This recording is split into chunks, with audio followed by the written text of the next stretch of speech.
Have you ever mapped out 3 different backup routes for a road trip, packed layers for weather that isn't even in the forecast, or agonized over the smallest logistical detail before leaving your house?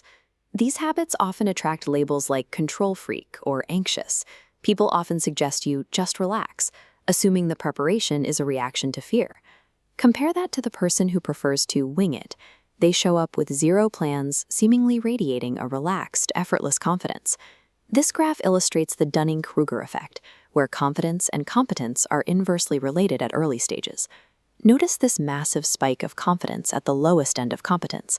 High confidence frequently happens because individuals lack the specific knowledge to perceive hidden risks. If winging it indicates an inability to see potential failure, then the drive to prepare signals a brain that is tracking hundreds of hidden variables simultaneously. This foresight requires a heavy cognitive load, reflecting a high level of situational awareness. Psychologists call this cognitive complexity.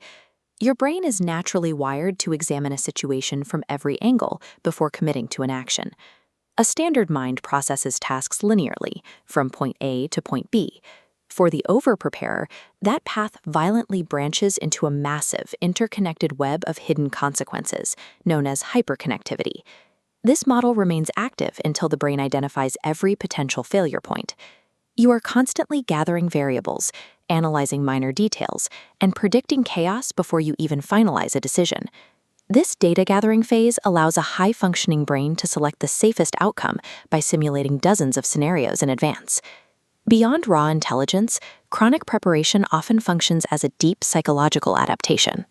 If you grew up in an environment with inconsistent support, you likely developed a defense mechanism called survival independence. This stems from an early lesson. If you do not handle the logistics yourself, no one else will step in to help. This adaptation leads to uneasy rest. Your nervous system remains on high alert during calm moments, because historically, those quiet periods were the precursors to a crisis. Detailed planning serves as a mechanical anchor for safety. It is the literal tool your brain uses to manufacture a sense of security. There is also a tactical advantage to this behavior, involving cognitive bandwidth, the finite amount of mental energy your brain can use at one time. Making sudden panicked decisions during a moment of chaos drains your mental energy to zero almost instantly. By packing extra supplies or mapping routes in advance, you are effectively eliminating these micro-decisions. This utilizes cognitive reflection, the ability to suppress impulsive instincts and front-load the mental labor.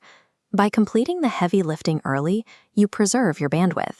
When chaos actually strikes, you possess the energy required to execute a plan flawlessly while others are breaking down. These mechanics highlight the difference between the winger and the meticulous planner. Your readiness is driven by intellectual humility, the clear-eyed recognition of what you do not know. Preparing endlessly is an acknowledgement that the world is inherently unpredictable and full of variables that are difficult to control. Redundant planning provides a visible map of high-level problem-solving. It shows an active engagement with the complexity of a task. These actions are powered by situational awareness that processes data points most people overlook. The over-prepared mind simply chooses calculated readiness over impulsive risk. If you want to see how other parts of your personality are wired, hit that subscribe button right now.